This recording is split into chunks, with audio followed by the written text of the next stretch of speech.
मैकक्लस की Hawthorne corporation का खनन जहाज बोरेलिस अंतरिक्ष में बह रहा था। बोर्ड पर पूरी क्रू क्रायोनिक नींद में थी।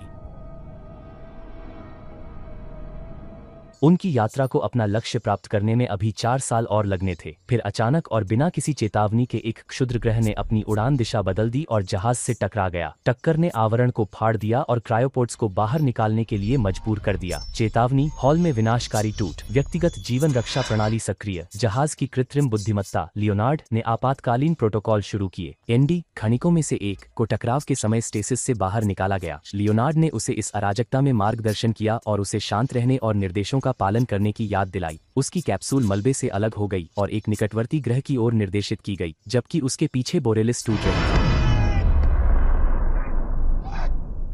कैप्सूल में रोबोट तंत्रों ने एंडी के जीवन रक्षक सूट को सुरक्षित किया, उसके हेलमेट को सील किया और ऑक्सीजन की आपूर्ति को बहाल किया। कई अन्य इतने भाग्यशाली नहीं थे। उनके कैप्सूल मलबे से नष्ट हो गए या पुनः प्रवेश के दौरान जल गए। एंडी का कैप्सूल मुश्किल से वातावरण से गुजर पाया और अवतरण के दौरान जोर से हिल गया। अंतिम क्षण में कैप्सूल एक ढलान से दूर मुड़ गया और जमीन पर जोर से टकराया। अपनी कैप्सूल की आपातकालीन लैंडिंग के बाद एंडी बच गया, लेकिन टकराव के समय बेहोश हो गया। जब वह जागा तो लियोनार्ड ने उससे उसके होश की पुष्टि करने के लिए कहा। उसे अपने परिवार की याद आई। लियोनार्ड ने उसके स्वास्थ्य के बारे में पूछा। संभावित दिल का दौरा, वेंट्रिकुलर फिब्रिलेशन की तैयारी। नहीं नहीं नहीं नहीं, ये चालू हो गया। लियोनार्ड के साथ बातचीत के बाद एंडी ने कैप्सूल की खिड़की से झांका। फिर उसने देखा कि वह ऊबड़-खाबड़ पहाड़ों के बीच में पड़ा है, जबकि उसके ऊपर एक तूफान उमड़ रहा था और भारी बादल छा रहे थे। मैं आखिर कहाँ हूँ? बंद। एंडी ने अपने वॉकी टॉकी के माध्यम से बोरेलिस से संपर्क करने की कोशिश की, लेकिन केवल सन्नाटा था। जब वह निराशा में संपर्क करने की कोशिश कर रहा था, तब कैप्सूल के नीचे की जमीन कांपने लगी और लियोनार्ड ने उसे जल्दी बाहर निकलने के लिए कहा। इलाका अस्थिर था। मैं सुझाव देता हूं कि तुम तुरंत रेटुंग्स कैप्सूल छोड़ दो। हालांकि दुर्घटना के कारण हैच अवरुद्ध हो गया था। एंडी ने उसे खोलने की कोशिश की, लेकिन सफल नहीं हुआ। जब एंडी ने सर्वाइवल किट की जांच की तो उसने पाया कि महत्वपूर्ण उपकरण गायब थे। वहां कोई फ्लेयर गन नहीं थी, जो केवल उच्च रैंक वाले क्रू सदस्यों के लिए आरक्षित थी। धन्यवाद दोस्तों। उसने पैर से कांच तोड़ने की कोशिश की, व्यर्थ। फिर उसने एक अग्निशामक यंत्र पकड़ा और बाहर निकलने के लिए कैप्सूल का कांच तोड़ दिया। अस्थिर जमीन की तीव्र हरकतों ने कैप्सूल को झुका दिया और कांच के टुकड़ों ने उसके सूट को फाड़ दिया। लियोनार्ड की आवाज ने उसे चेतावनी दी कि ग्रह की हवा जहरीली है। एंडी ने जल्दी से दरार पर सीलेंट स्प्रे किया ताकि वह जीवित रह सके। 42। उसे राहत मिली, लेकिन वह ज्यादा देर तक नहीं रही। जब उसने वादा किया कि वह इस बर्तन को कभी नहीं छोड़ेगा, तो लियोनार्ड ने एक और चेतावनी दी। कैप्सूल में आग लग गई थी। एंडी के पास समय नहीं था और उसने खुद को बाहर निकाला। फिर वह जहाज से दूर चला गया। बाहर लियोनार्ड घोषणा करता है कि बोरेलिस का पता लगाया गया है। थोड़ी देर बाद एंडी समय पर ऊपर देखता है और आकाश में बोरेलिस को जलते हुए देखता है। जहाज टूटकर बिखर जाता है और एक आग के विस्फोट में टकरा जाता है। शॉकवेव एंडी को चट्टान के ऊपर फेंक देती है। शुद्ध भाग्य से वह बच जाता है। जब वह ठीक हो जाता है तो एंडी लियोनार्ड से पूछता है कि वे कहाँ उतरे हैं। काई उसे बताती है कि यह एक अन्वेषण न किया गया तारामंडल है, जो उनकी योजना की गई मार्ग से बहुत दूर है। वह पहला व्यक्ति है जिसने इसे प्रवेश किया है, इसलिए उसे इसका नामकरण करने का अधिकार है। लियोनार्ड एंडी से एक नाम दर्ज करने के लिए कहता है। एंडी को कोई दिलचस्पी नहीं है और लियोनार्ड अंततः एक शब्द दर्ज करता है जो एंडी ने निराश होकर कहा था। नाम वर्पिस डिच। लियोनार्ड उपलब्ध है, क्या आप इसे उपयोग करना चाहते हैं? दूर में एंडी एक हल्की रोशनी देखता है और चूंकि उसके पास कोई और विकल्प नहीं है, वह तय करता है कि वह उसकी ओर बढ़ेगा, जबकि वह रेडियो के माध्यम से संपर्क करने की कोशिश करता रहता है। यहाँ एंडी रामायर्स है, ऑब्जेक्ट नंबर 0725। वह जहाज से संपर्क करने की कोशिश करता रहता है, लेकिन कोई जवाब नहीं मिलता। फिर वह दुर्घटनाग्रस्त जहाज तक पहुंचता है। उसने लियोनार्ड से सक्रिय पेलसेंडर खोजने के लिए कहा। लियोनार्ड ने एक खोज लिया। फिर एंडी ने बोरियालिस के मलबे के बीच देखा कि वहां एक और कैप्सूल था। अरे, क्या वहां कोई है? सब ठीक है तुम्हारे साथ? वह अपनी घबराहट से लड़ रहा था और खुद को ऑक्सीजन टैंक निकालने के लिए मजबूर किया, केवल यह पता लगाने के लिए कि वह फटा हुआ और बेकार था। फिर अचानक एक शरीर कैप्सूल की छत से गिरा। वह स्थिर और पीला था। यह देखकर एंडी डर गया और वह कैप्सूल से बाहर निकल गया। निराश और हिल गया, वह दूर के प्रकाश की ओर आगे बढ़ता रहा। उसने लियोनार्ड से प्रकाश स्रोत की ओर एक मार्ग की योजना बनाने को कहा। नियोजित मार्ग की यात्रा समय 8:40 मिनट है। फिर वह स्थान पर पहुंचा। फिर उसने पास में एक कैप्सूल देखा। फिर उसने कुछ चिंताजनक देखा, खून से सनी दीवारें और धातु पर खरोंच के निशान। एक मौन चेतावनी कि वह इस दुनिया में अकेला नहीं था। एक अन्य जीवित व्यक्ति ने वह प्रकाश उत्पन्न किया था। उसका नाम ड्वेन था और जब उसने एंडी को देखा तो उसके चेहरे पर राहत स्पष्ट थी। कम से कम एक और व्यक्ति जीवित था। उसका नाम ड्वेन है। हालांकि पुनर्मिलन जल्दी ही धूमिल हो गया जब ड्वेन ने स्वीकार किया कि उसने जीवित रहने के लिए मृतकों को खाने के बारे में सोचा था। बर्ग उसके साथ शामिल हो गया जब उसने लगभग 1 ट्रिलियन मील की दूरी तय कर ली थी। ड्वेन ने उसे बताया कि वे 3 साल और 4 महीने से क्रायोसाइकिल में थे। ड्वेन ने समझाया कि क्या हुआ था। कंपनी ने ईंधन बचाने के लिए जहाज को एक क्षुद्रग्रह बेल्ट के माध्यम से मोड़ दिया था। इस निर्णय ने दुर्घटना का कारण बना। इसका मतलब था कि वे वहां नहीं थे जहां उन्हें होना चाहिए था। एंडी ने पूछा कि ये लाइट्स क्या हैं और डुआने ने उसे बताया कि ये एसओएस लाइट्स हैं। एंडी ने एक संचार तकनीशियन का अनुमान लगाया लेकिन डुआने ने उसे सुधार दिया। वह कोर क्षेत्र संचार का नेतृत्व कर रहा था। एक मरीन, सरल शब्दों में, भाई। एंडी उत्साहित है और कहता है कि वह सही व्यक्ति पर ठोकर खा गया है। फिर ड्वेन ने एक गंभीर विवरण बताया। वे शायद यहाँ बचे हुए एकमात्र लोग थे। जहाज पर 200 लोग थे और हम शायद अकेले बचे हैं। ड्वेन के पास एक योजना थी। वह पृथ्वी पर एक आपातकालीन संदेश भेजना चाहता था। हालांकि संदेश को पहुंचने में 8 महीने लगेंगे और सबसे तेज बचाव वाहन आरटीएस के साथ भी मदद आने में 2 साल लगेंगे। ये कैसे जल्दी हो सकता है? बुरा नहीं, अगर आप मुझसे पूछें। एंडी तनाव में था और पूछा कि वे इस पूरे समय में क्या करेंगे। डुआने शांत रहा और सुझाव दिया कि उन्हें अपने कार्यस्थल दुर्घटना मुआवजे के लिए आवेदन लिखना शुरू करना चाहिए। मुझे नहीं पता, दुर्घटना मुआवजे के लिए आवेदन करें, यह एक बड़ी बात होगी। उसने अपनी योजना बदली और सुझाव दिया कि वे दक्षिण की ओर दूसरी बोरियलिक आधे में एक बेस कैंप बनाएं। वह रुक गई, निराशा से घिरी। भयानक, ये कभी काम नहीं करेगा, हम मर जाएंगे। अरे, लेकिन ड्वेन ने उसे हिम्मत दी और उसकी ताकत और दृढ़ संकल्प की याद दिलाई। हालांकि प्रेरणादायक भाषण कुछ ज्यादा ही तीव्र था। एंडी पीछे हट गया और गलती से एक केबल खींच दी। मेरी गलती। यहाँ 6 महीने और रहो। चलो, आओ। जब वह इसे ठीक करने के लिए मुड़ा तो कुछ टकराया। एक प्राणी कहीं से प्रकट हुआ। उसने वैन को पकड़ा और उसे छायाओं में खींच लिया, इससे पहले कि एंडी प्रतिक्रिया कर पाता। एंडी ने तो देखा भी नहीं कि क्या हुआ। स्तब्ध और डरा हुआ, एंडी को मुश्किल से समझ आया कि क्या हुआ था। उसने उसे पुकारना शुरू किया लेकिन ड्वेन कहीं नहीं मिला। ड्वेन।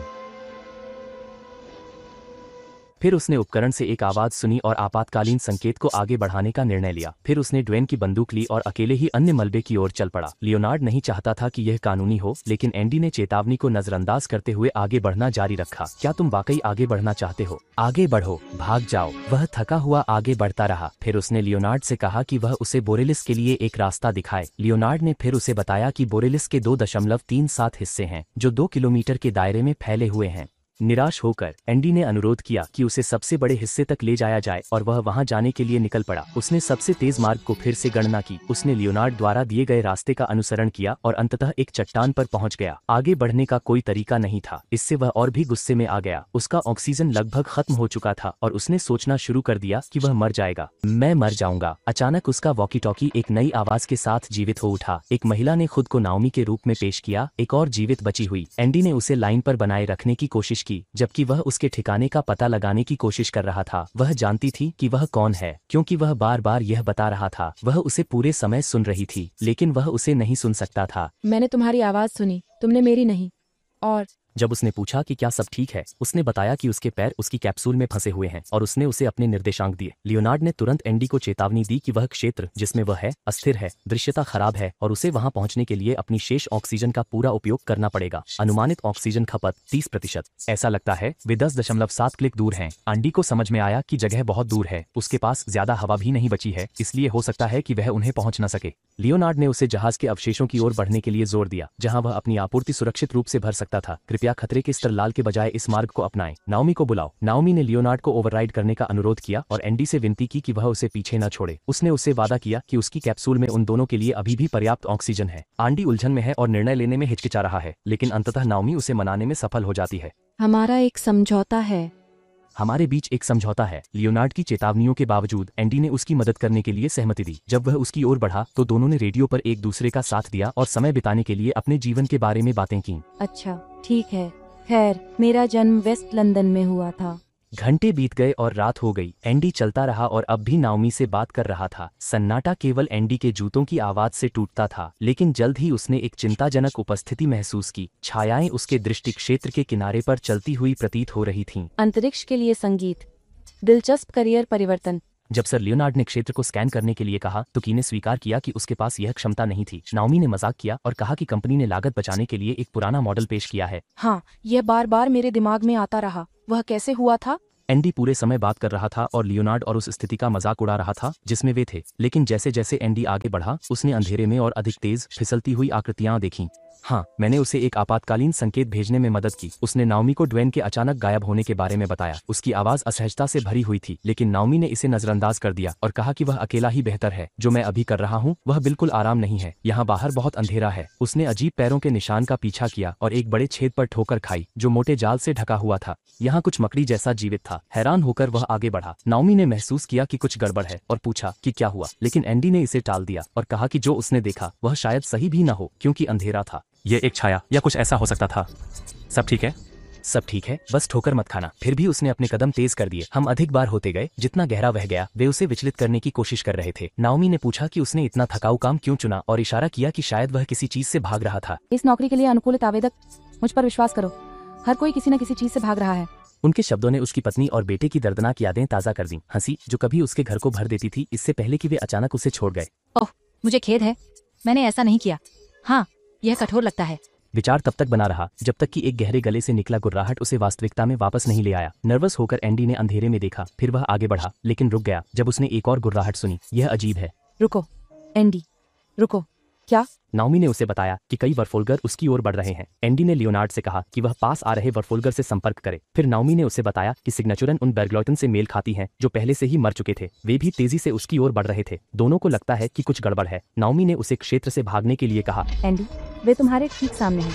एंडी, दूर हटो। जैसे ही संकेत करीब आए एंडी ने एक रोशनी वाली रॉकेट दागी। अचानक की रोशनी ने सच्चाई को उजागर कर दिया। विशाल मकड़ीनुमा जीव हर एक बिच्छू जैसे कांटों के साथ चट्टानों पर से उसकी ओर दौड़ रहे थे। एंडी दौड़ पड़ा। पीछे मत देखो, पीछे मत देखो। डर ने उसे आगे बढ़ाया लेकिन उसने संतुलन खो दिया और एक चट्टान की दरार में गिर गया। उसके ऊपर एक विशालकाय मकड़ी उसका पीछा कर रही थी। उसके अंग जमीन पर खरोंच रहे थे। जब उसने पहुंचने की कोशिश की तो वह नीचे एक चट्टान से टकराया, घायल और मुश्किल से जीवित लेकिन अभी भी सांस ले रहा था। मकड़ी ने निराशा में एक कानफोड़ू गर्जना की और पीछे हट गई।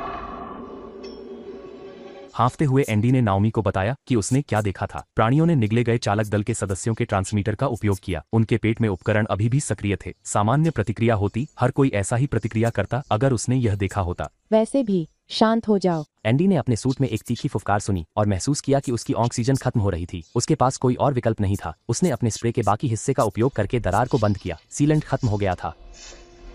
ठीक है। फिर अचानक आश्चर्यजनक रूप से ड्वेन की आवाज रेडियो पर सुनाई दी। उसने दावा किया कि वह मकड़ियों से लड़ रहा था। हेलो, मैं इन चीजों से हमेशा के लिए नहीं लड़ सकता। मैं उन्हें नहीं देखता। अपनी गांड रगड़ो। नाओमी ने एंडी को उसे मदद करने के लिए प्रेरित किया और बताया कि ड्वेन के पास अधिक ऑक्सीजन है और शायद उसके पास बेहतर मौके हैं। मेरा दिल टूट गया है। यह तब हुआ होगा जब मैं गिरा था। मुझे तो ये भी नहीं पता कि मैं कहाँ जा रहा हूँ। ठीक है।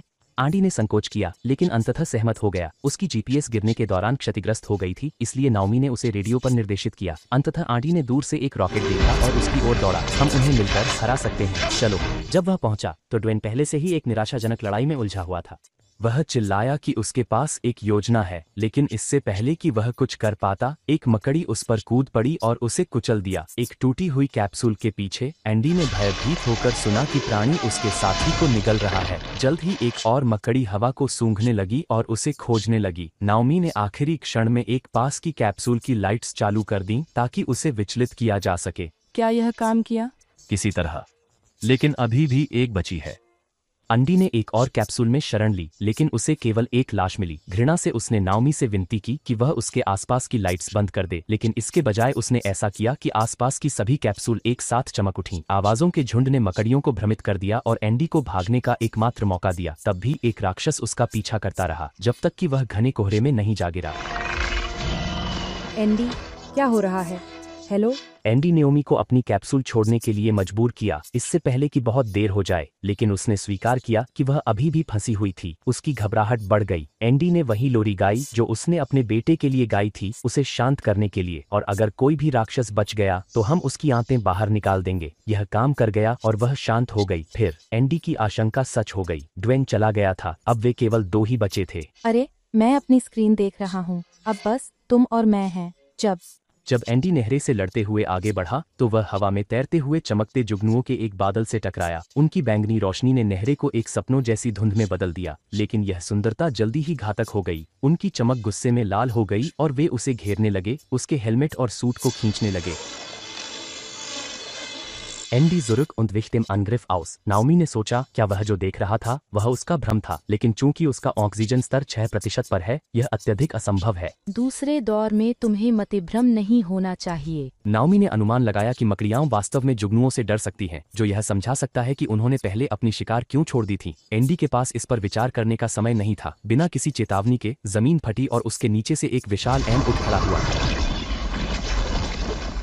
एक प्राणी का मुंह उसे पूरी तरह से निगल गया और उसे अपने अंदर की दुर्गंध भरी अंधेरी जगह में खींच लिया। उसकी आंखों के सामने उसके परिवार की यादें चमक उठीं। निराश होकर उसने लियोनार्ड को मदद के लिए पुकारा, जब प्राणी का सड़ा हुआ, धड़कता हुआ अंदरूनी हिस्सा उसे बंद कर रहा था। तुम्हें मेरी मदद करनी होगी।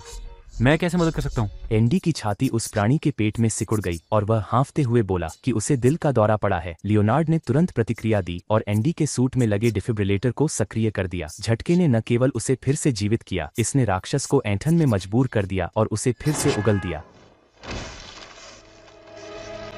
अंडी जमीन पर दौड़ा जब जानवर उस पर झपटा। अपनी घबराहट में वह एक गुफा में गिर पड़ा जो चमकते जुगनुओं से भरी हुई थी। फिर से झुंड शत्रुतापूर्ण हो गया और उसे एक गुस्सैल बादल से घेर लिया। वह गुफा के माध्यम से दौड़ा जब तक कि वह दूसरी तरफ नहीं निकल गया, जहां जुगनू अलग हो गए और उसे हिला हुआ लेकिन जीवित छोड़ दिया। कौन मरा है? नाओमी। हे भगवान, तुम जिंदा हो। लियोनार्ड ने उसे फिर से चेतावनी दी कि उसके पास बोरेलिस तक पहुंचने का अधिक मौका है, जो केवल 0.3 क्लिक हैं, जबकि नाओमी का जहाज 0.8 क्लिक लेता है। कॉल अवे नाओमी, 0.8 क्लिक गिनो। नाओमी ने उसे बोरेलिस जाने के लिए कहा, लेकिन एंडी ने मलबे के बजाय फिर से नाओमी पर ध्यान केंद्रित किया। उसकी आपूर्ति समाप्त हो गई। वह उसकी कैप्सूल तक पहुंचा और गिर पड़ा। उसने उसे जोड़ा। एंडी ने उसके फंसे हुए पैर को छुड़ाने की कोशिश की, लेकिन केवल बल प्रयोग से काम नहीं बना। अपने औजारों से उसने एक अस्थायी लीवर बनाया और उसे छुड़ाने में सफल रहा। हमने कर दिखाया। हाँ। सौभाग्य से उसका पैर नहीं टूटा था। उसने उसे कैप्सूल से बाहर निकलने में मदद की और कबाड़ से एक पट्टी बनाई, उसे उसके पैर पर बांधा और उसे उठने में मदद की। अजीब तरह से यह वास्तव में बेहतर महसूस हो रहा है। मैं प्रभावित हूँ। तुमने यह कहाँ सीखा? जब उन्होंने नाओमी के कैप्सूल से सब कुछ इकट्ठा कर लिया तो उसने अपनी बचाव के लिए उसे धन्यवाद दिया, लेकिन आराम करने का समय नहीं था। मक्कड़ियों का एक झुंड उन पर टूट पड़ा और उन्हें एक हताश भागने पर मजबूर कर दिया। नाओमी की उन्नत की अम्मी ने उसे मॉर्फिन का इंजेक्शन दिया ताकि वह अपने पैर के दर्द को सहन कर सके। 5 मिलीग्राम। क्या काम कर रहा है? वे ठोकर खा गए और उनके ऊपर एक मकड़ी दिखाई दी, काटने के लिए तैयार। नाओमी ने अपनी फ्लेयर गन चलाई और प्राणी जलती हुई रोशनी के पीछे भागे। दोनों ने इस मौके का फायदा उठाया और बोरियालिस के बचे हुए हिस्से में प्रवेश किया। नाओमी ने दरवाजे बंद करने के लिए खराब नियंत्रणों से संघर्ष किया। एक मकड़ी को शटर के बीच में काट दिया गया। दरवाजे के दूसरी तरफ से ठक ठक की आवाज आने लगी, जिससे उन्हें जहाज के अंदर और गहराई में जाना पड़ा। आपातकालीन लाइटें झिलमिलाने लगीं। आपातकालीन जनरेटर की मदद से नाओमी ने आसानी से नेविगेट किया। वह जहाज की संरचना से परिचित थी, जबकि एंडी, जिसने लगभग पूरा समय क्रायोनिक नींद में बिताया था, को साथ चलने में कठिनाई हो रही थी। तुम्हारी टांग कैसी है? बहुत बढ़िया, खासकर दौड़ के बाद। अंततः उन्हें एक रहने योग्य डेक मिला जिसमें पर्याप्त संसाधन थे जब तक मदद नहीं आ जाती। लेकिन इससे पहले कि वे राहत की सांस ले पाते, उन्होंने देखा कि एक खून का निशान गलियारे के साथ खींच रहा था। जब उन्होंने उसका पीछा किया तो उनके सामने एक भयानक दृश्य था। एक मकड़ी ने पहले ही आवरण को तोड़ दिया था। छाया में छिपे हुए उन्होंने देखा कि उसने एक अंडा दिया और उसे अपने जाल में एक लाश के साथ बंद कर दिया। एंडी का पेट मरोड़ने लगा। उसने उल्टी को दबाया। अंततः पहली मकड़ी बिना उन्हें देखे चली गई, लेकिन इससे पहले कि एंडी और नाओमी हिल पाते, एक और पीछे से आ गई। अपनी घबराहट में एंडी ने उसे पास के एक कमरे में धकेल दिया और दरवाजा बंद कर दिया, लेकिन नाओमी ने तब महसूस किया कि वे गलती कर चुके थे। वे एक एयरलॉक में फंस गए थे। एंडी ने दरवाजे पर एक धातु की छड़ से मारने की कोशिश की, लेकिन वह हिली नहीं। थके हुए और बिना किसी अन्य विकल्प के दोनों ने अपने हेलमेट उतार दिए। अगली खामोशी में एंडी ने अपनी पत्नी और बेटे की एक तस्वीर दिखाई। उसने स्वीकार किया कि वे उसके जन्मदिन से लौटते समय एक दुर्घटना में मारे गए थे और तब से उसे जीवित रहने का दोष महसूस होता है। उसने स्वीकार किया कि उसे अक्सर लगता है कि उसे यह सहना चाहिए था। एंडी, मुझे बहुत खेद है, मैं इसे बिल्कुल भी समझ नहीं सकता। नाओमी ने उसे सुना और फिर कहा कि उसकी बचाव यह साबित करता है कि उसका जीवन अभी भी महत्वपूर्ण है। उसने दूसरों पर विश्वास खो दिया था, लेकिन उसके कार्यों ने उसे कुछ उम्मीद वापस दी। जो भी हो, मुझे उम्मीद है कि तुम यह जानते हो। नाओमी ने उसे गले लगाया और उसी क्षण उसने देखा कि कुछ जुगनू उसके सूट से चिपके हुए थे। विराम अचानक समाप्त हो गया जब मकड़ी ने ताले को तोड़ दिया। नाओमी ने तेजी से सोचा और जुगनुओं को उस प्राणी पर फेंक दिया। प्रतिक्रिया तुरंत आई। मकड़ी डर के मारे पीछे हट गई और उन्हें भागने का मौका मिल गया। वे एक गलियारे के साथ दौड़े और लगभग मालवाहक कक्ष में गिर पड़े। मकड़ी ने उनका पीछा किया और उन्हें सभी को लोडिंग क्षेत्र में फेंक दिया। जब कोई रास्ता नहीं बचा तो एंडी नाओमी की स्प्रे कैन उस जानवर पर फेंक दी। जब मकड़ी ने उसे काटा तो डिब्बा फट गया और राक्षस को बस इतना समय के लिए बेहोश कर दिया कि वे भाग सकें। एंडी ने सांस ली और जोर दिया कि वे हमेशा के लिए भाग नहीं सकते, उन्हें इसे मारना होगा। उसने सुझाव दिया कि इसे हमेशा के लिए खत्म करने के लिए खनन ड्रिल का उपयोग करें। नाओमी ने खुद को चारा बनने के लिए स्वेच्छा से पेश किया और चिल्लाई और दौड़ी ताकि स्पिनर का ध्यान अपनी ओर खींच सके, जबकि एंडी समाधान खोज रहा था। जब मैं कहूँ तो चीज चुरा लो और वापस ले आओ। क्या यह तुम्हारी योजना है? लियोनार्ड ने उसे बताया कि एकमात्र काम करने वाली कैप्सूल उनकी स्थिति से 2 मंजिल ऊपर थी। एंडी तेजी से ऊपर चढ़ा जबकि मकड़ी नाओमी पर हमला कर रही थी। उसकी मदद करने के लिए उसने क्षेत्र को अंधेरे में डुबो दिया। क्योंकि मकड़ी रोशनी पर निर्भर थी, अचानक बिजली कटने से वह भ्रमित हो गई, जिससे नाओमी भागने में सफल रही। नाओमी ने आपातकालीन लाइट्स को अपने ऊपर बांध लिया और अपने शरीर को एक चारे में बदल दिया ताकि स्पिनर का ध्यान अपनी ओर खींच सके। इस बीच एंडी ने कैप्सूल को मैन्युअल स्टार्ट के लिए तैयार करने के लिए बेतहाशा काम किया। लियोनार्ड ने बताया कि उसने नाओमी की सुरक्षा के लिए सारी उपलब्ध ऊर्जा को मोड़ दिया है और इसे बहाल करने में 15 मिनट लगेंगे। एंडी ने इंतजार करने से इनकार कर दिया। उसने सिस्टम को ओवरराइड किया और कैप्सूल को खुद शुरू करने की तैयारी की। लाइट्स ने अपना काम किया। मकड़ी नाओमी को पकड़ लिया और सीधे एंडी की स्थिति की ओर उसका पीछा किया। एंडी ने अपने सूट को सीधे कैप्सूल से जोड़ा और उसे बिजली प्रदान की। लियोनार्ड ने उसे चेतावनी दी कि संचालन में कोई क्रैश सुरक्षा नहीं है और टकराव के समय जीवित रहने की संभावना अत्यंत कम है। लियोनार्ड ने जोखिम को शांतिपूर्वक स्वीकार किया। एंडी के लिए खतरे को समाप्त करने के लिए दोनों को बलिदान करना उचित था। एक अपडेट तैयार करो। मैंने हमारे साथ बिताए समय का वास्तव में आनंद लिया। एंडी। जब राक्षस करीब आया तो एंडी ने आखिरी क्षण में कैप्सूल शुरू किया। जब वह गिर रही थी तो उसे अपने परिवार के घातक दुर्घटना की यादें आईं। कैप्सूल प्राणी से टकराया और अपने वजन से उसे कुचल दिया। जीत की अपनी कीमत थी। एंडी थकावट से बेहोश होकर गिर पड़ा। नाओमी उसके पास दौड़ी और रोने लगी जब उसने सोचा कि वह चला गया है। कृपया मुझे यहाँ अकेला मत छोड़ो, मुझे तुम्हारी जरूरत है, मुझे तुम्हारी जरूरत है। लेकिन कुछ क्षण बाद एंडी ने हरकत की। उसने उसे कसकर गले लगाया और राहत की लहर उसके अंदर दौड़ गई। वे साथ बाहर गए और देखा कि कैसे सूरज आकाश में उग रहा था। तुम्हें कैसा लगेगा साथ रहने के बारे में? लेकिन बताओ, मुझे नहीं पता। फिर सभी उम्मीदों के विपरीत लियोनार्ड की आवाज वापस आ गई। एंडी ने राहत की सांस ली जब लियोनार्ड ने एक मधुर सुंदर गीत बजाना शुरू किया। हाथ में हाथ डाले एंडी और नाओमी ने सुना और जीवित रहने की नाजुक उम्मीद को थामे रखा।